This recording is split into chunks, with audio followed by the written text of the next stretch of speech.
오늘 말씀은 마태복음 13장 31절에서 33절까지 같이 한번 말씀을 봉독을 하겠습니다. 자, 31절.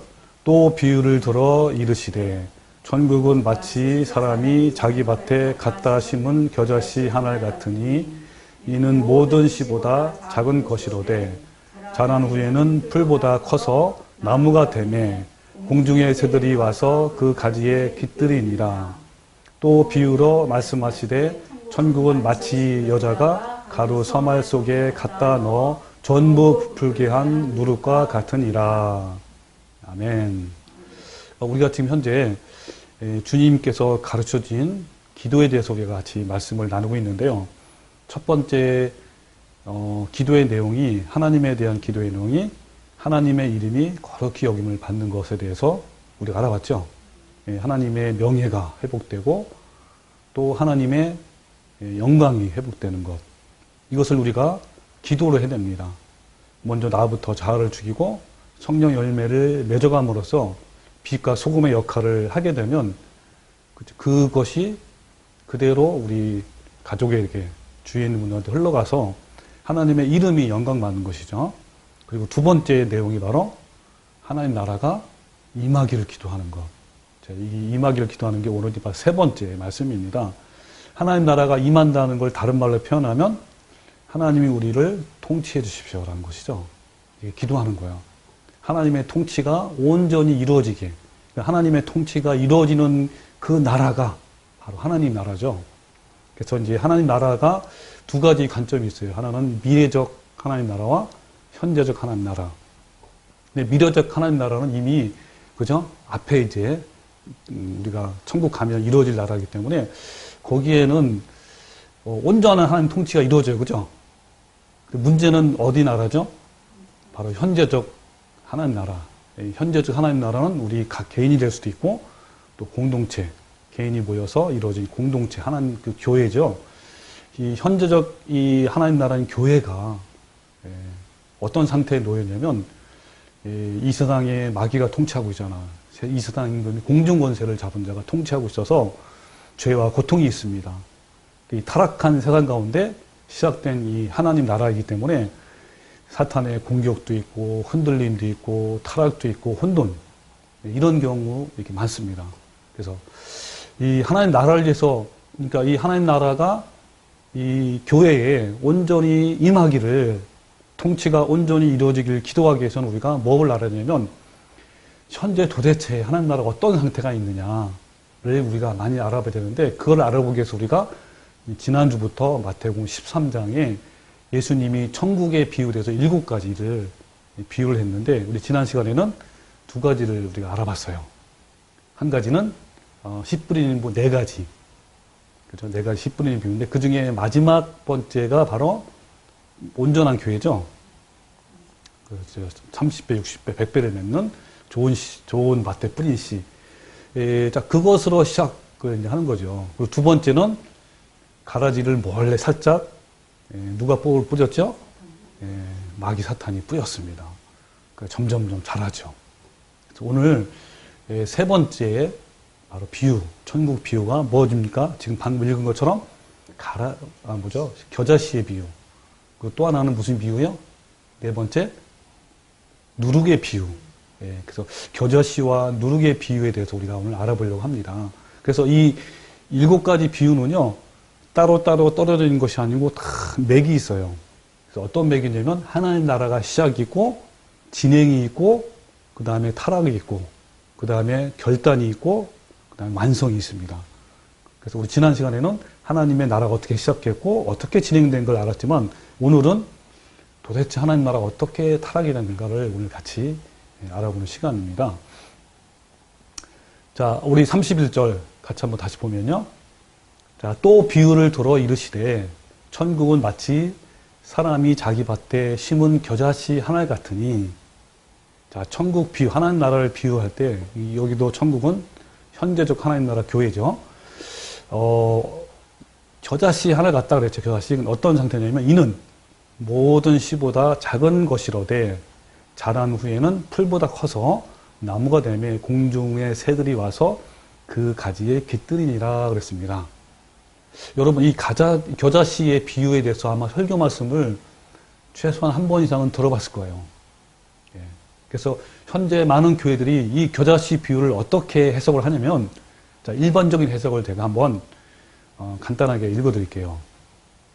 이 비유는 초대교회에서 시작된 교회의 확장과 전 세계적인 복음화에 대한 교훈입니다. 라고 시작합니다. 이렇게.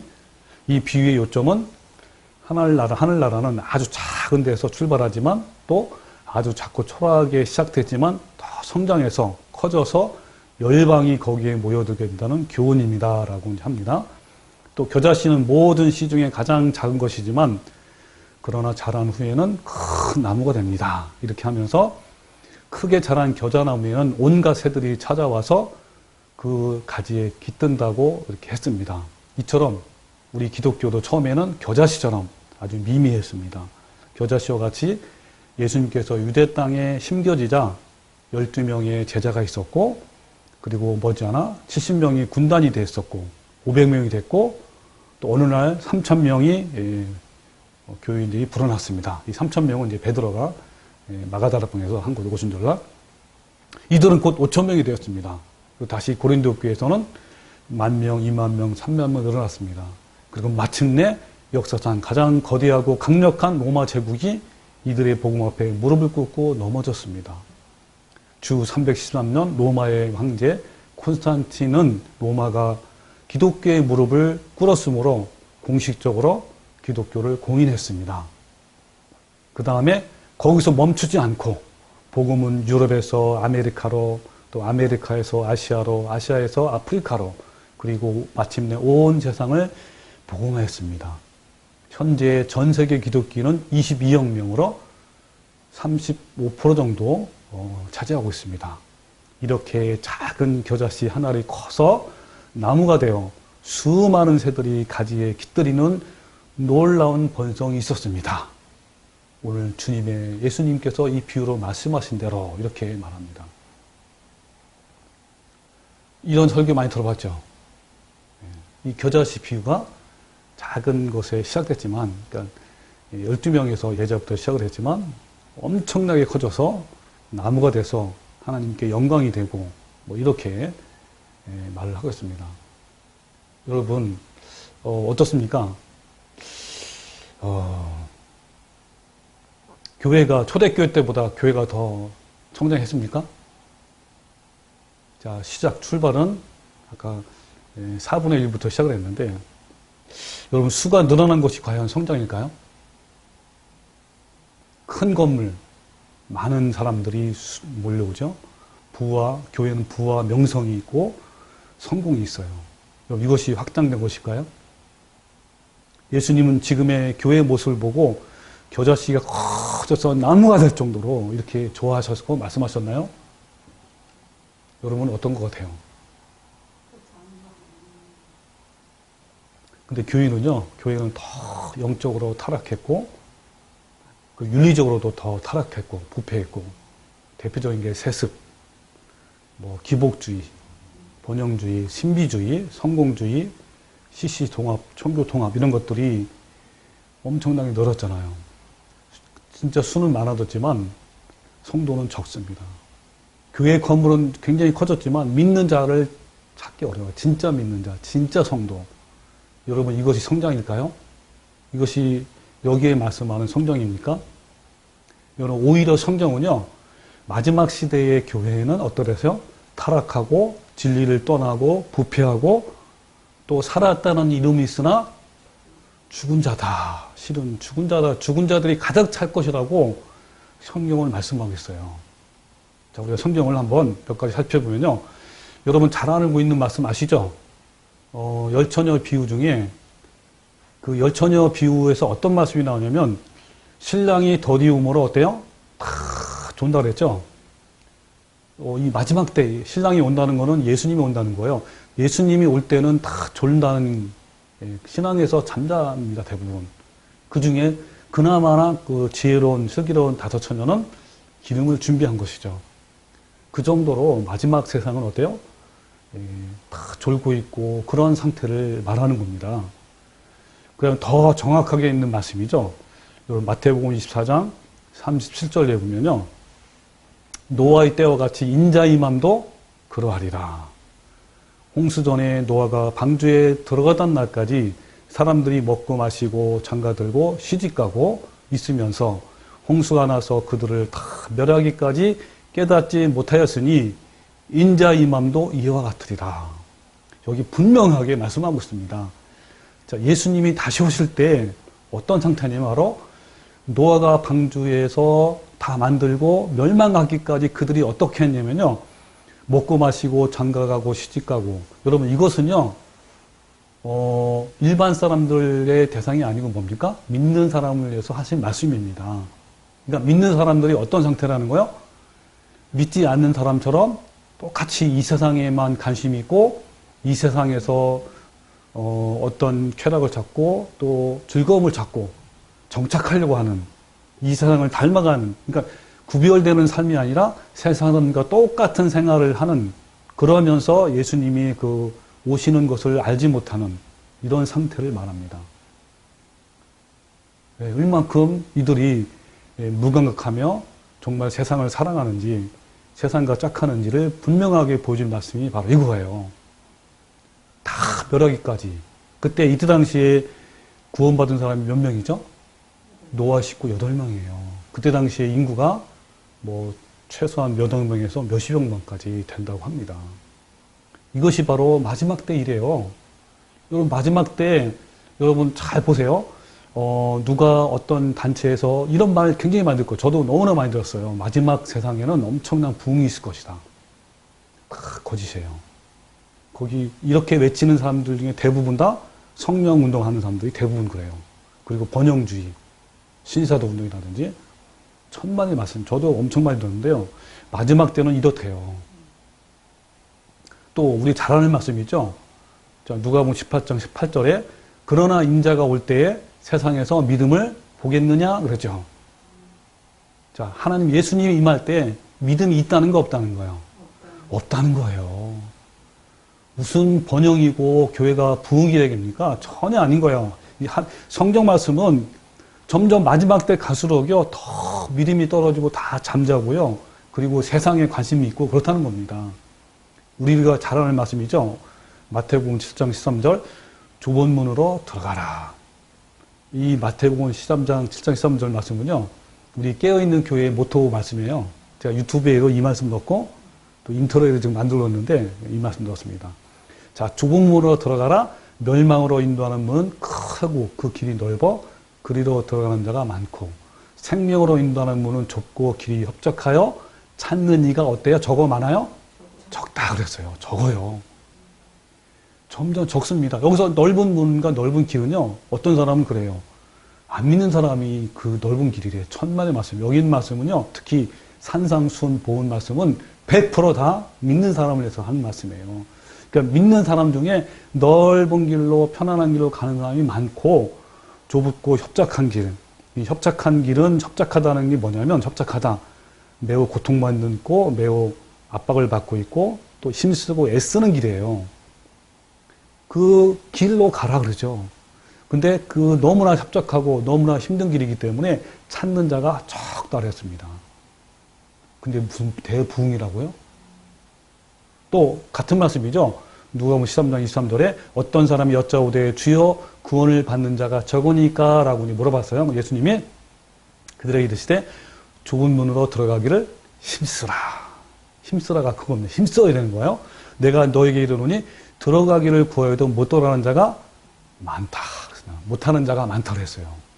이것이 바로 마지막 때는 더 적은 거죠. 왜 구원의 문이 점점 닫힐 때가 마지막 때거든요. 근데 어떻게 부흥이 일어납니까? 그리고 여러분이 잘 알고 있는 계시록 3장의 7교회를 예수님께서 말씀하셨죠. 그리고 에베소가 맨 초대교회를 말하는 거고 계속 점점 가자. 맨 마지막 교회가 언제라고요? 무슨 교회라고요? 7번째 라오디게아 교회예요. 이 라오디게아는 마지막 예수님이 오실 때를 말하는 교회를 말합니다. 자, 한번 읽어볼게요. 자, 라오디게아 교회의 사제에게 편지하노라. 아멘이시여 충성되고 참된 증인이시여 하나님의 창조의 근본이시가 이르되 내가 내 행위를 아노니 내가 차지도 아니하고 뜨겁지도 아니하도다. 내가 차든지 뜨겁든지 하기를 원하노라. 내가 이같이 미지근하여 뜨겁지도 아니하고 차지도 아니하니 어떻게 하여? 내 입에서 너를 토하여 버리리라 하는 거예요. 마지막 때 이 교회 현상이 하나님 나라가 현재적 하나님 나라가 어떤 상태냐면 역겨운 거예요. 여러분 하나님이 역겨워한다는 말 하면 뭐가 떠오르죠? 이사야서 1장 말씀 떠오르지 않아요? 이사야를 통해서 마신 말씀. 네가 너네들 나한테 제사 지내고 예배하는 거 역겹다. 제발 하지 말아라 그러잖아요. 그 말씀이 떠올라요. 그 바로 이때 당시가 오늘날 마지막 시대가 바로 역겨운 그런 하나님의 역겹대요. 다 토해보십대요. 자, 그 다음 구절에 뭐라고 하냐면요. 내가 말하기를 나는 부자라 부유하여 부족한 것이 없다 하나 내 곤고한 것과 가련한 것과 가난한 것과 눈먼 것과 벌거벗은 것을 너희가 알지 못하는도다. 너무나 잘 표현됐어요. 여러분 오늘날 얼마나 여러분 교회가 부자이고 부족한 것이 없고 이렇습니까? 얼마나 대형교회 초대형교회 이러잖아요. 근데 어때요? 실상은 그들의 교회가 어떻다는 거예요? 곤고하고 가련하고 가난하고 눈멀고 벌거벗은 아무것도 없다는 거예요. 정말 아무것도 진리가 없는 겁니다. 자, 이것이 바로 마지막 때에, 그러니까 건물도 크고 사람도 수없이 많고 여기 있는 것처럼 아까 말한 22억만이나 되는 수많은 사람들이 하나님 믿는다고 하지만, 그죠? 돈도 많고 부자잖아요, 교회가. 그렇지만 곤고하고요, 가련하고 아무것도 가난하고 벌거벗은 겁니다. 자, 이것이 바로 마지막 때 교회입니다. 여러분 지금의 교회가 더 성장했습니까? 더 진리가 확장되고 더 부흥됐습니까? 구원받은 수가 더 많아졌다고 생각합니까? 그리고 더욱더 빛과 소금에 되었다고 생각합니까? 여러분 분명히 아니죠. 이거는요. 그렇다면 자, 오늘 말씀 이 겨자씨의 비유가 여러분 현재 해석이 잘못됐을까요? 잘 됐을까요? 해석이 잘못했죠. 분명히 아수시면. 그렇다면 이 겨자씨 비유의 진정한 해석이 뭘까요? 자, 여러분 여기에 보면요. 두 가지 잘못된 해석이 있어요. 첫 번째는 어떤 것인지 알아요? 겨자가 풀보다 커서 나무가 될 가능성이 있을까 없을까요? 여러분요, 이 겨자라는 게 뭐냐면요. 이 무나 배추처럼 이 채소과에 속해요.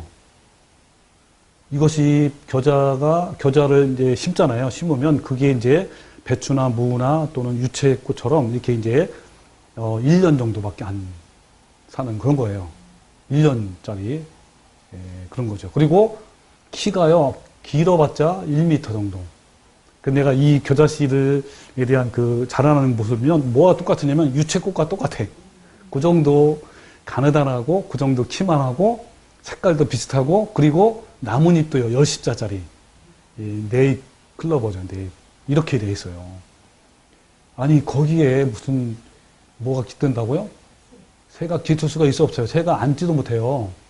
여기는 새들이 무수히 많은 새들이 깃든대요. 아니죠. 그래서 누가복음 똑같은 말씀이에요. 똑같은 말씀을 누가복음 13장에는 뭐라 하냐면 그러므로 예수께서 이르시되 하나님 나라가 무엇과 같을까? 내가 무엇으로 비교할까? 마치 사람이 자기 채소밭에 갖다 심은 겨자씨 하나 같으니 자라 나무가 되어 공중의 새들이 그 가지에 깃들으니라 그랬어요. 채소밭이라고 그러죠? 채소만하게 조그만 거예요. 아니 그런데 이것이 커가지고 나무가 됐대. 이게 정상적인 거예요? 비정상적인 거예요? 비정상인 거죠. 나무가 될 수가 없어요, 이건요. 저런 뭐라고 표현한 돌연변이. 이렇게 된 겁니다. 새들이 낳아줄 수가 없죠, 이 조그만 거는. 두 번째 잘못 해석한 것이 뭐냐면, 공중에 새가 깃들이는 게 뭐라고 해석하냐면, 많은 사람들이 영광이다.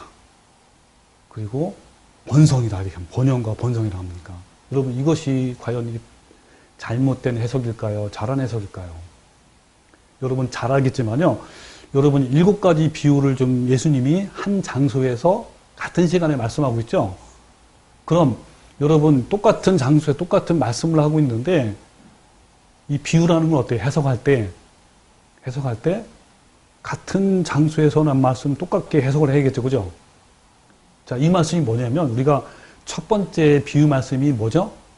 씨 뿌리는 4가지 비유다 아닙니까? 그 중에서 첫 번째 길가에 뿌린 씨를 뭐라 하냐면 뿌릴 때 마치 더러는 길가에 떨어짐에 새들이 와서 먹어버렸고 그랬어요. 누가 먹어버렸다고요? 새들. 근데 예수님이 뭐라고 해석했는지 아세요? 이 말씀을? 자, 아무나 천국 말씀을 듣고 깨닫지 못할 때는 악한 자가 와서 그 마음에 뿌려진 것을 빼앗나니 곧 길가에 뿌려진 씨앗이요. 여기 새들은 뭐라고 비유했죠? 예수님이? 새들이 뭐예요? 그렇죠. 악한 자, 사탄, 마귀란 말이에요. 그러면 자, 똑같은 장소에서 똑같은 비유 말씀인데 4번째는 겨자씨에서는 공중의 새들이 와서 깃든대요. 그럼 공중의 새들이 번영일까요? 아니면 사탄일까요? 그렇죠. 악한 자죠. 아니, 똑같은 비유에서 여기는 새들은 악한 자라고 또 4번째 비유에서는 번영과 번성이라고. 이거는 말이 안 되잖아요. 그리고 여러분 새들은요, 성경에서 대부분 다 새들 비유는 나쁜 것의 비유를 말씀하고 있어요. 대표적인 게 계시록 18장 1절 2절인데요. 자, 읽어볼게요. 2일 후에 다른 천사가 하늘에서 내려오는 것을 보니 큰 권세를 가졌는데 그의 영광으로 땅이 환하여지더라. 심찬 음성으로 외쳐 이르되 무너졌도다 무너졌도다 큰 성 바벨론이여. 그랬죠? 마지막 때의 큰 성 바벨론이 무너져요. 그러므로 이제 세상이 끝나잖아요. 큰 성 바벨론이 뭐냐? 그 뒤에 해석이 나와 있어요. 뭐냐면요. 귀신의 처소와 각종 더러운 영이 모이는 곳과 각종 더럽고 가증한 새들이 모이는 곳이 되었도다. 이 새는 어떻게 했죠? 더럽고, 그죠? 가증한 새래요. 그러니까 온갖 귀신과 온갖 악령과 사탄들이 모이는 곳이 바로 이 새들의 새들. 그래서 여러분, 이 새들은 어떻다고요? 좋은 거예요? 의미예요? 나쁜 의미예요? 나쁜 의미입니다. 그래서 나무가 커져, 풀보다 커서 나무가 되면 공중의 새들이 와서 깃들인다라는 말씀을 올바로 해석하면 뭐가 될까요? 하나님 나라는 어때요? 우리가 처음에 씨 뿌리는 비유 시작됐잖아요. 그죠? 비유가. 두 번째는 가라지를 더 뿌렸습니다. 독초를. 그래서 점점 교회가 부패되는 거죠. 그래서 날이 갈수록 어때요? 현재적 하나님 나라 교회는 신음하고 있고 부패하고 있고 그리고 마지막 때에 점점 가까울수록 어때요? 교회는 순수성을 잃어버리고 세상과 결탁하고 세상과 짝하고 세상을 닮아가고 그래서 세상과 닮아가니까 풀보다 더 커요. 나무가 된 거예요. 돌연변이로. 그래서 어때요? 마침내 사단의 거점이 된 거예요. 공중에 새들이 와서 깃든다는 게 뭐냐면 깃든다는 게 완전히 거기 점거하는 거예요. 날아가는 게 아니라 거기에 깃든다는 게 뭐냐면 거기에 장악하고 있는 겁니다. 이게 바로 올바른 해석이에요. 공중의 새들이 와서 점령하는 거. 마귀 사탄이. 이 커진 상태가 어떤 상태라고요? 돌연변이로. 여러분 지금 이 시대의 교회를 보십시오. 교회는요 잠시 세상에 존재하는 풀과 같은 존재입니다. 그러나 지금 마지막 시대의 교회는 너무 거대해졌어요. 방대한 조직과 수많은 사람들이 모이고요. 헌금도 엄청납니다. 여러분 헌금이요 대형 교회 보통 그 한 달 한 달인가 1년인가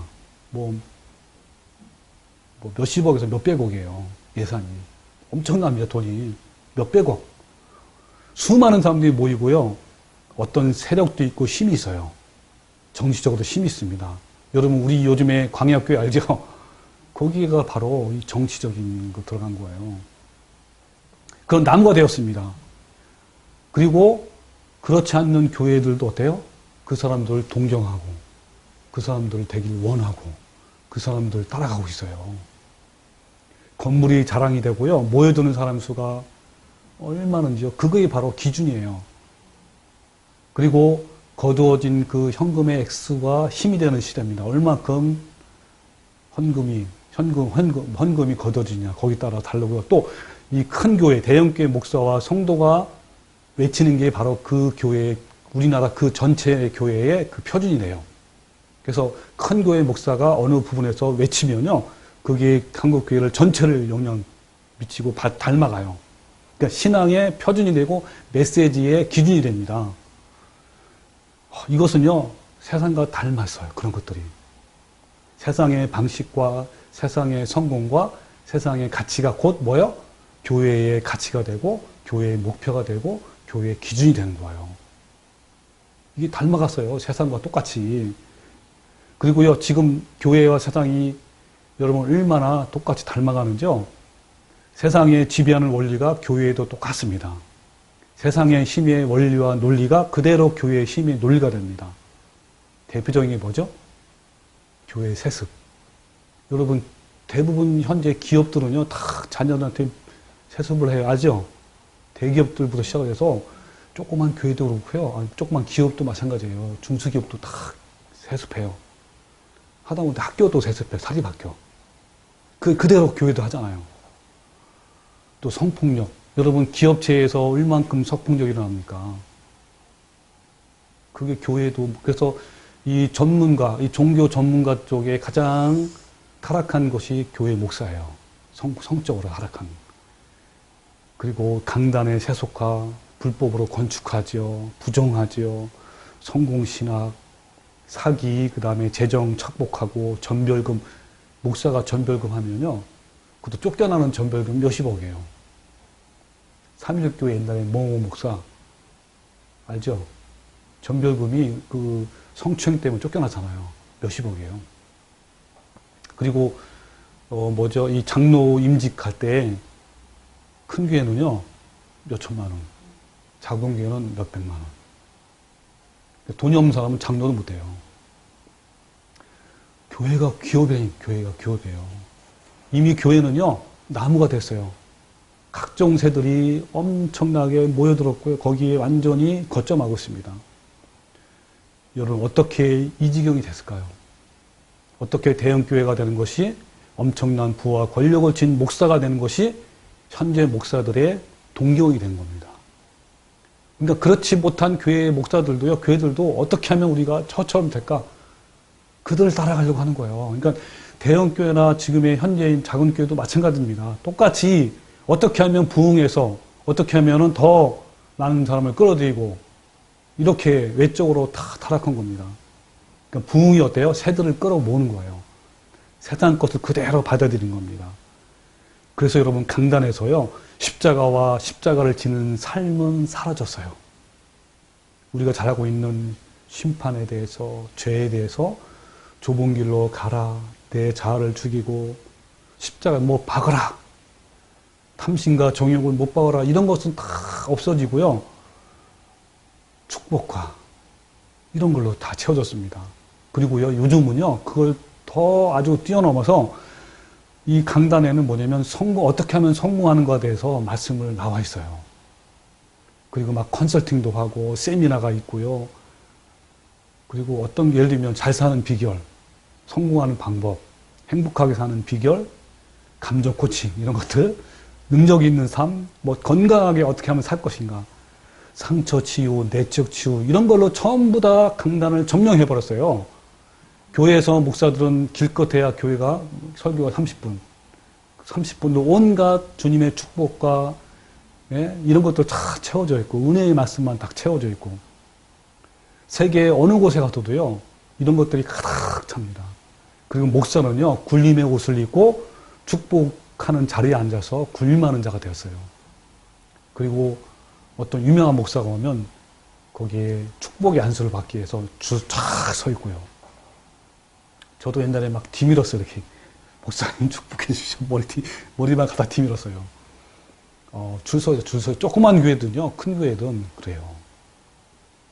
자, 그래서 이 외형적인 어떤 이 타락이잖아요. 특히 교회와 또 목사들이 이 만몬주의에, 세속주의에 빠져 있는 그 부분을 제가요, 그 신성남 집사의 어쩔까나 한국교회라는 책이 있어요. 나중에 한번 읽어보세요. 어쩔거나, 어쩔까나 한국교회. 이 집사님이 쓴 책인데, 조금만 제가 따왔는데 한번 읽어볼게요. 자, 한국교회, 요란한 내적 허세에 비해 실상이 너무 비참하다는 것이지요. 아마 겉모습만으로 평가한다면 개신교 역사상 최고의 교회는 한국교회일 것입니다. 유사 이래 단일 교회당 출석 교인 수가 50만 명이 넘는 교회가 언제 있었던가요? 또한 단일 국가에서 목사의 수가 10만 명이 넘는 교회가 얼마나 있었을까요? 화려한 대형교회는 또 얼마나 많습니까? 그럼에도 루터 종교 개혁 이후 가장 부패한 교회라는 오명을 듣고 있는 이유는 무엇일까요? 자, 목사가 돈맛을 알면 교회마저 팔아먹고, 신학자가 돈에 눈이 멀면 예수도 못 알아본다. 교회가 돈독이 오르면 이단과도 동침한다. 라는 말은 어느 신학교 교수님의 탄식입니다. 그렇습니다. 어떤 곳에서는 돈이 목사를 삼키고, 신학자를 삼키고, 그리고 교회를 삼키고 있습니다. 또 읽어볼게요. 돈이 없으면 교인 노릇하기도 힘듭니다. 11조나 기타 헌금을 헌금을 적게 하면 부끄러워서 교회에 나가기 힘듭니다. 교회 안에 누가 헌금을 얼마나 하는지 알아내는 관행이 아주 오래전부터 잘 갖춰져 있기 때문입니다.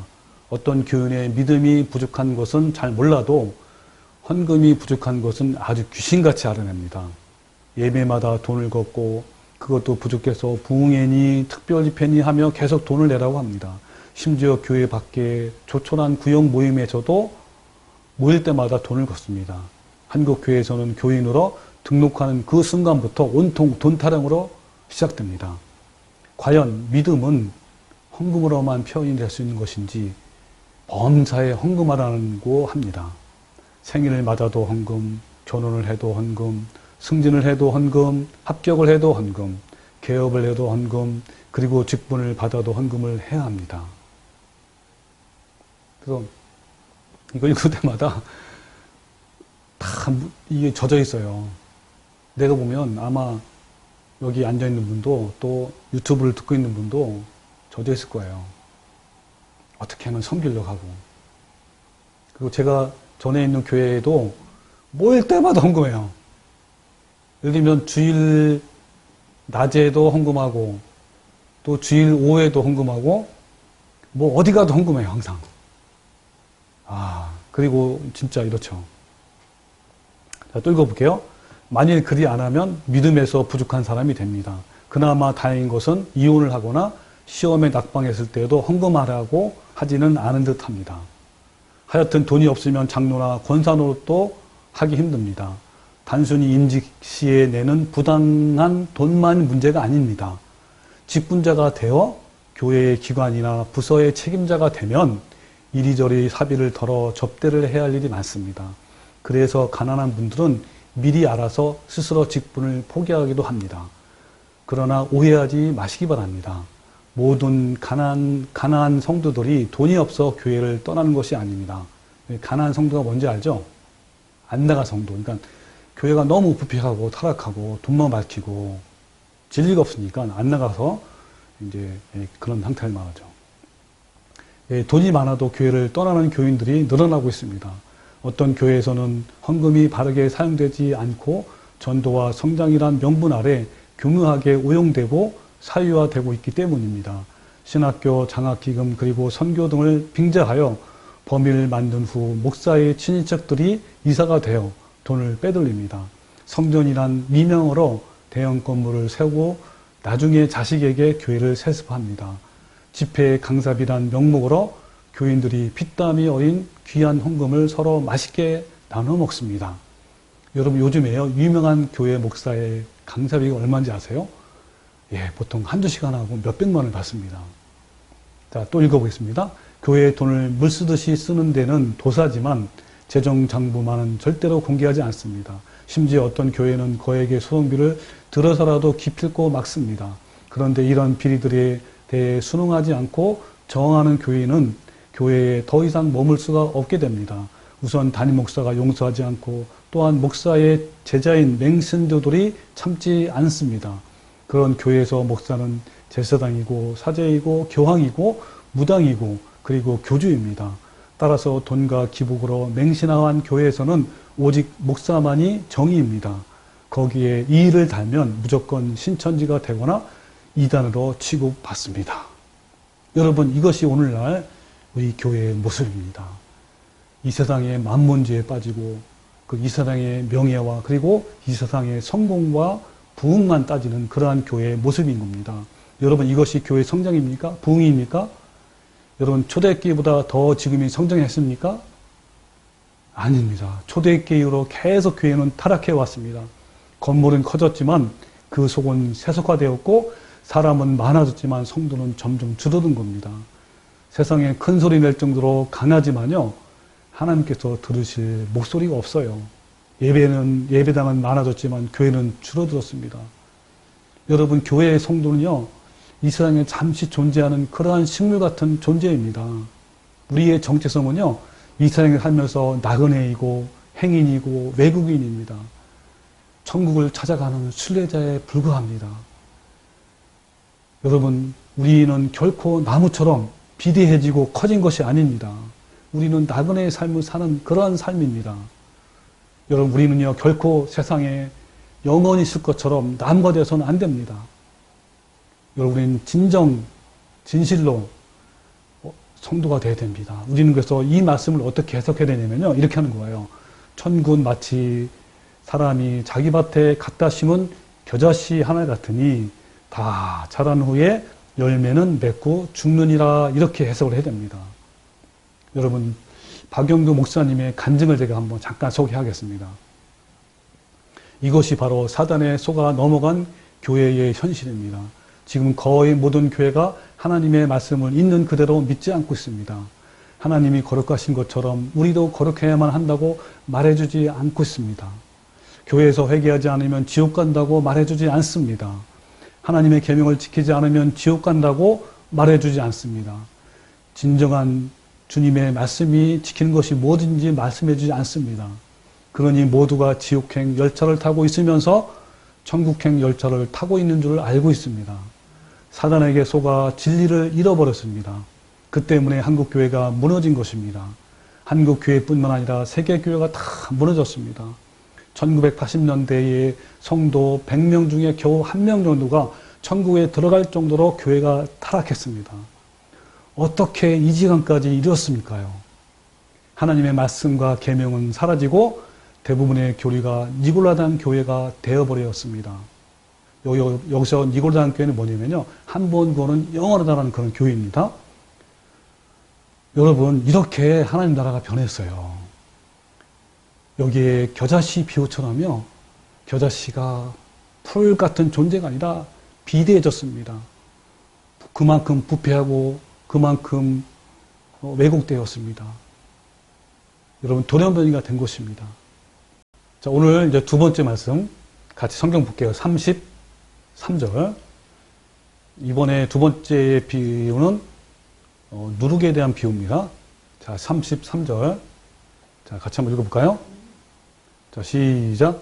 또 비유로 말씀하시되 천국은 마치 여자가 가루 서말 속에 갖다 넣어 전부 부풀게 한 누룩과 같으니라.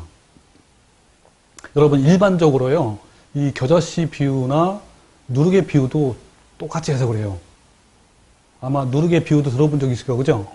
다시 말하면 천국의 교회 확장을 말합니다. 이 겨자씨 비유는요, 외형적으로 확장함을 말하는 거죠. 이렇게 얘기합니다. 외형적으로, 즉 어떤 사람의 수나 그 다음에 어떤 영향력이나 어떤 힘, 이렇게 얘기를 하고요. 누룩의 비유는 내적으로 확장, 뭐 진리가 발전하고 뭐 교리가 발전하고 이렇게 해석을 많이 합니다. 아까 우리 여러분 겨자씨 비유처럼 이 누룩의 비유도 지금 말하는 것처럼 확장일까요? 전혀 아닙니다. 오히려 어때요? 현재에 갈수록 진리가 더 확장되고 교리가 더 발전했을까요? 아니죠. 오히려 어떻죠? 더 오염됐습니다. 교리가. 여러분, 누룩의 비유는요, 누룩은 다른 말로 표현하면 혹시 뭔지 아세요? 누룩? 좋은 말로 누룩이죠? 누룩은 곰팡이에요, 곰팡이. 그 누룩에 발효시키는 원리가 바로 부패예요, 부패. 부패 원리를 이용해서 이제 발효시키는 건데요. 근데 이 발효할 때 굉장히 조심해야 돼요.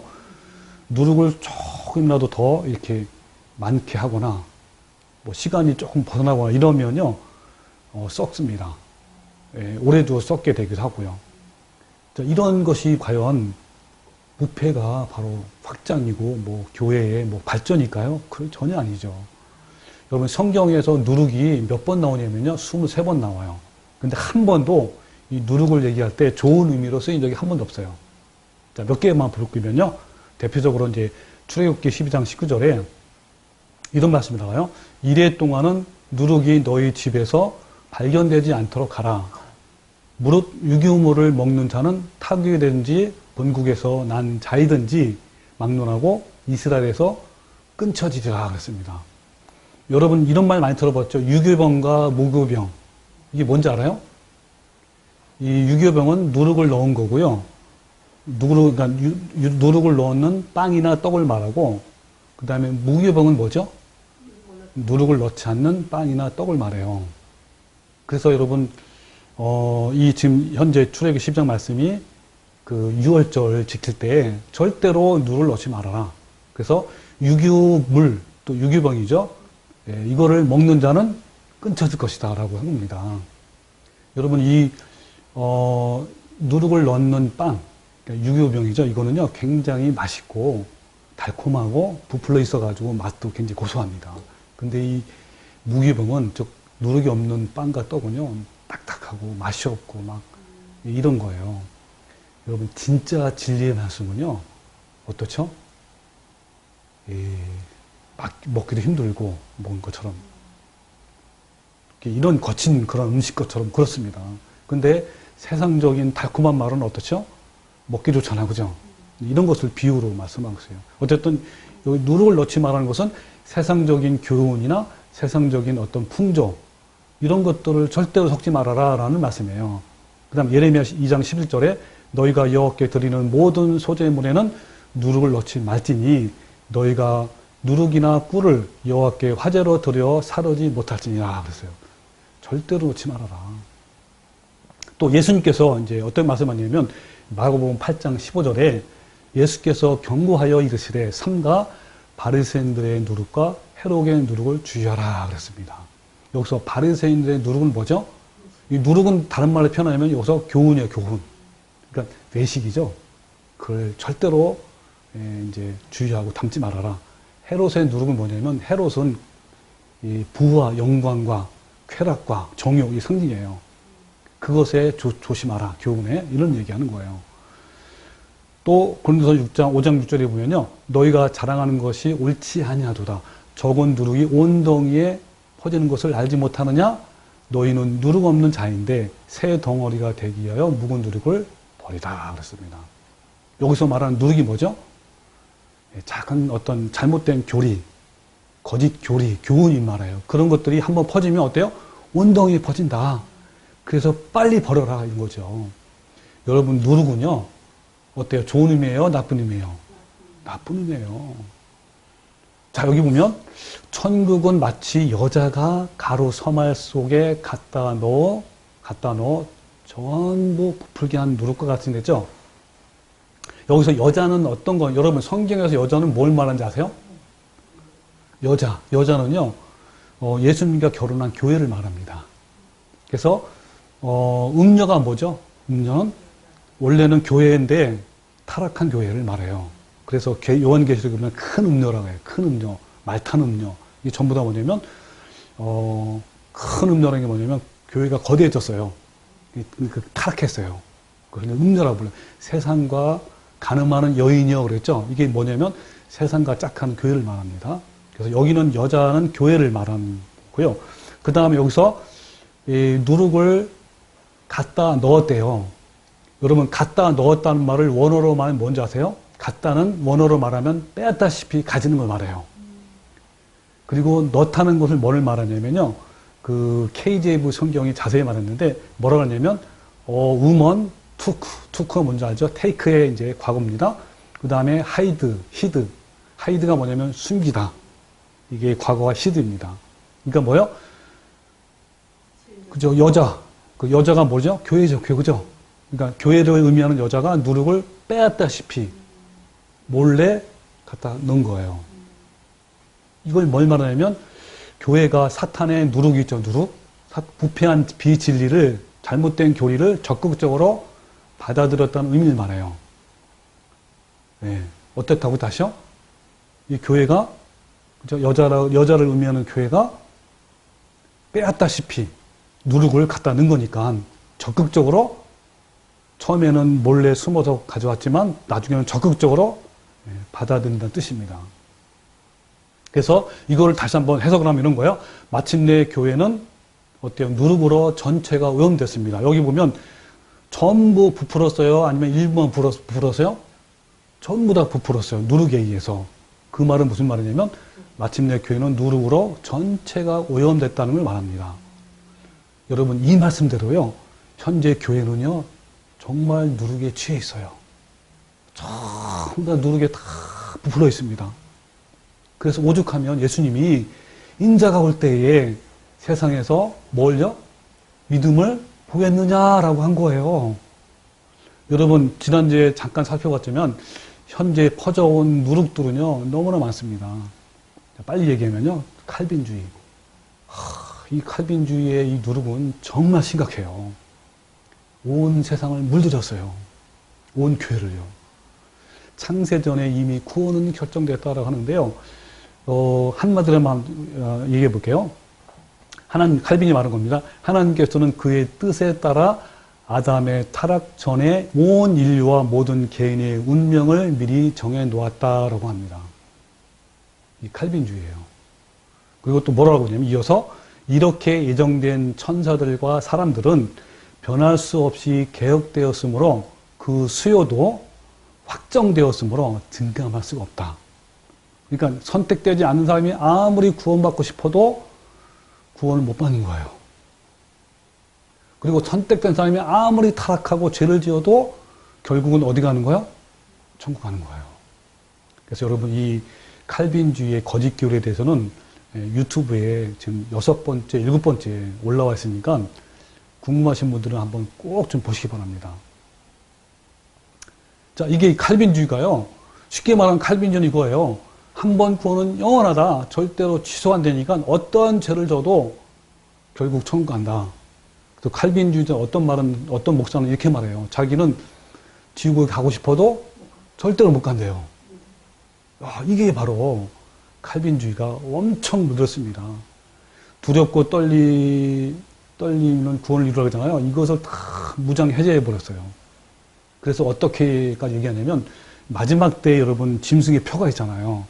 그 짐승의 표를 받으면 어떻다 그랬죠? 세세토록 그렇죠. 밤낮 겨루면 영원한 영벌에 떨어지잖아요. 이것까지 무시하는 거, 이건 하나의 상징이라고 그래요. 왜요? 만약에 자기가 선택받은 사람이라면 어때요? 선택받은 사람이야. 근데 짐승의 표를 받았어. 그러면 이 칼빈 교리에 의하면 그 사람은 천국 가요, 지옥 가요?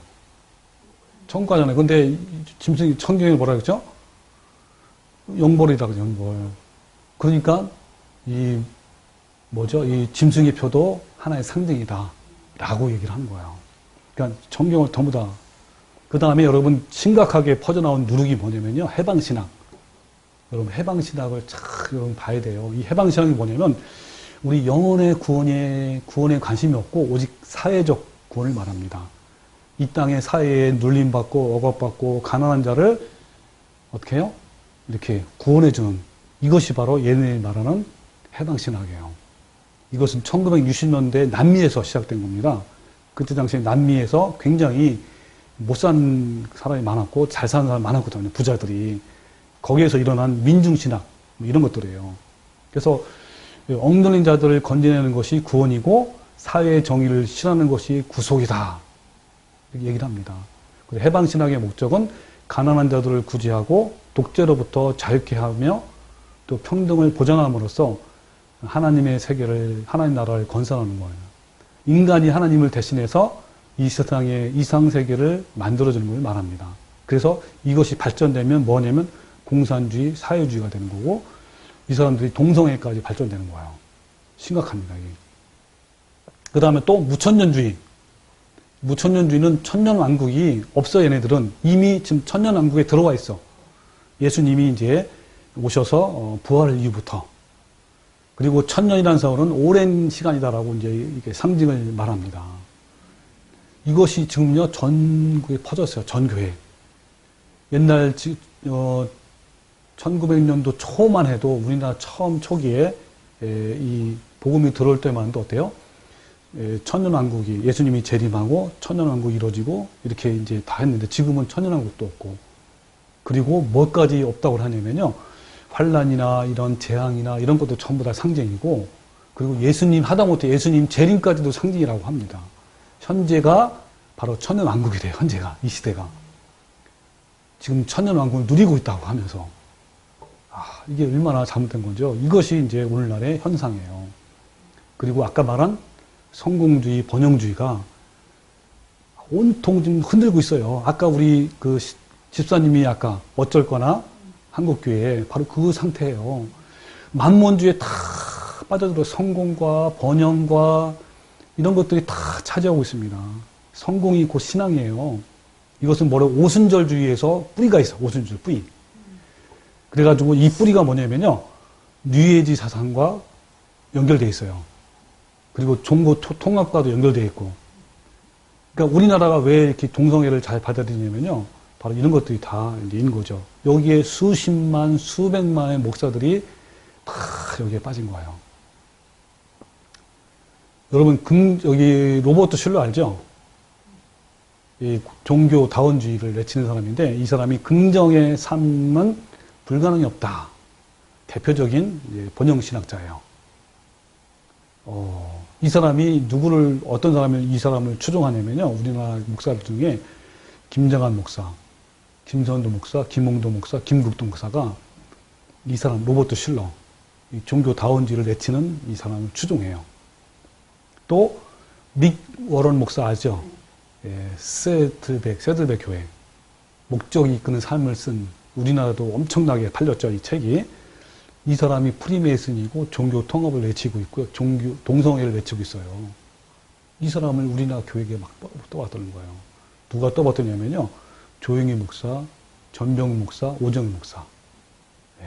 그리고 여러분 잘 알고 있는, 나도 많이 알고 있는 긍정의 신, 조엘 오스틴. 그리고 저도 그 기독교 TV에서 많이 봤어요. 이 사람 설교하는 모습. 이 교회가요. 1년 예산이 몇백억이에요. 900억, 1000억 정도 됩니다. 엄청나게 몰려와요, 교회가. 이분도 종교다원주의입니다. 가장 대표적으로 번영주의 신학. 이 사람이 한 번도 설교 안 한 게 죄에 대해서, 심판에 대해서, 지옥에 한 번도 안 해 설교. 오로지 이제 축복과 성공, 긍정의 힘을 가져라. 그래서 이분을 추천한 목사가 누구냐면 정필도 목사, 나경일 목사, 최성규 목사, 김문호 목사, 오른교회죠. 유재필 목사, 김성묵, 박성민 목사, CCC 대표죠. 이런 사람들이 다. 그 다음에 헨리 나우엔 아시죠? 이 헨리 나우엔이 우리나라에 한국 교회 목사들이 가장 좋아하는 영성가예요. 이 사람은요, 예수의 신부. 그리고 상처 입은 자, 어떤 치유자, 이렇게 그런 역할을 많이 하는데요. 뉴에이지 사상, 그리고 이 사람이 실제로 동성애예요. 동성애자. 관상기도로 유명하죠. 그래서 우리나라 이 헨리 나우엔의 관상기도를 가져온 사람이 누구냐면 이두건 목사예요. 여러분, 이두건 목사의 설교를 들으면 많이 나와요. 이 관상기도에 대해서. 그리고 하영조 목사. 참 심각합니다.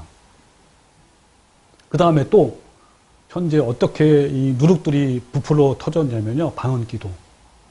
이 방언기도는요.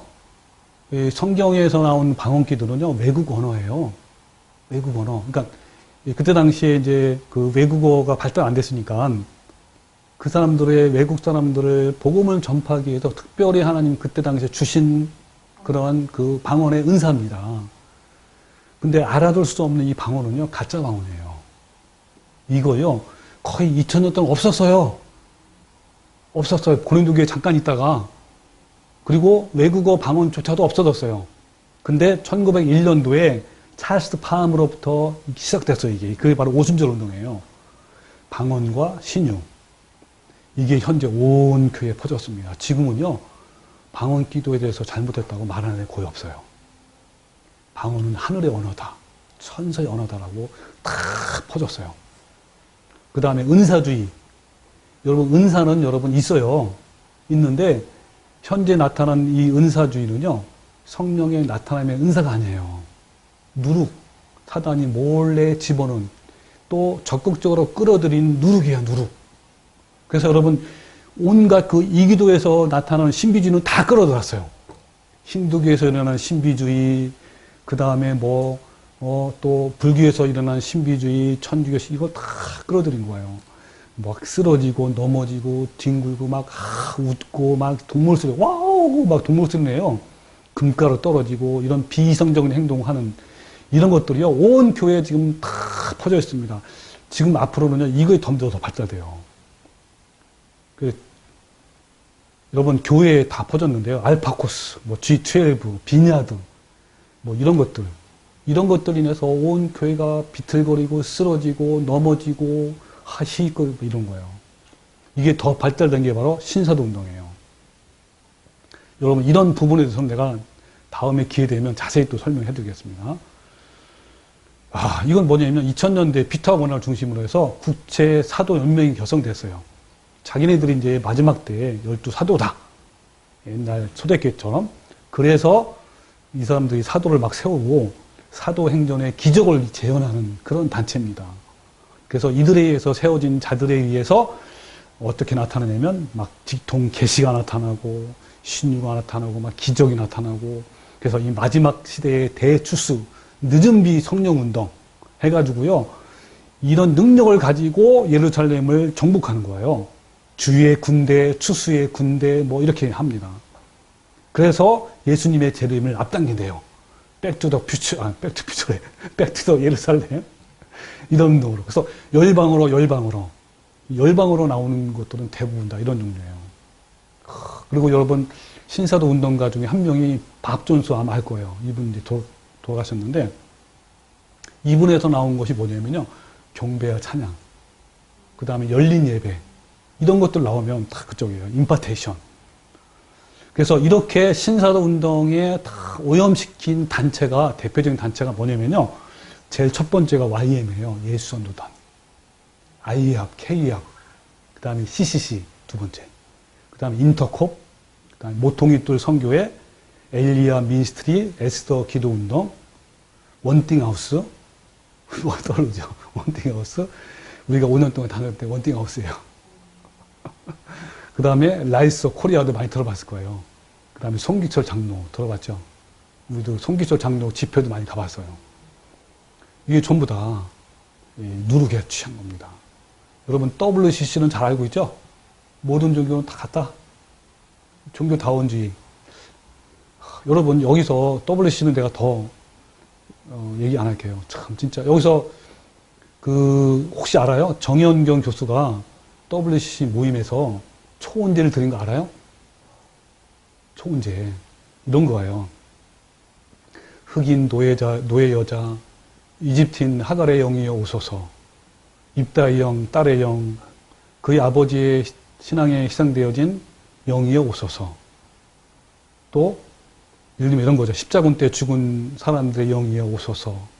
또 잔다르크의 영혼과 중세기의 화형으로 살해된 무당들의 영이여 오소서. 또 가스실에서 죽어간 영혼들이 오소서. 이런 거예요. 이것을 CCC 총회에서 이걸 한 거예요. 교수가. 여러분요.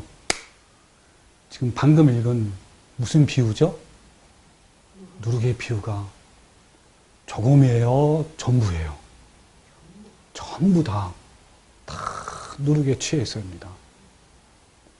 참 부풀게 했습니다. 자발적으로 누구를 받아들인 거예요. 처음에는 몰래 왔겠지만 적극적으로 빼앗다시피 해서 가져온 겁니다. 온 이교도의 모든 신비주의 다 갖다가 받아들인 거야. 이게 바로 현재적 교회가 받아들인, 현재적 하나님 나라가 타락한 그런 현상입니다. 부패한. 전부 다 부풀게. 이 마지막 시대의 교회가 현상이에요. 여러분, 거의 모든 진리가 누르게 퍼졌습니다. 암세포가 퍼진 것처럼, 여러분 암세포 퍼진 거 알죠?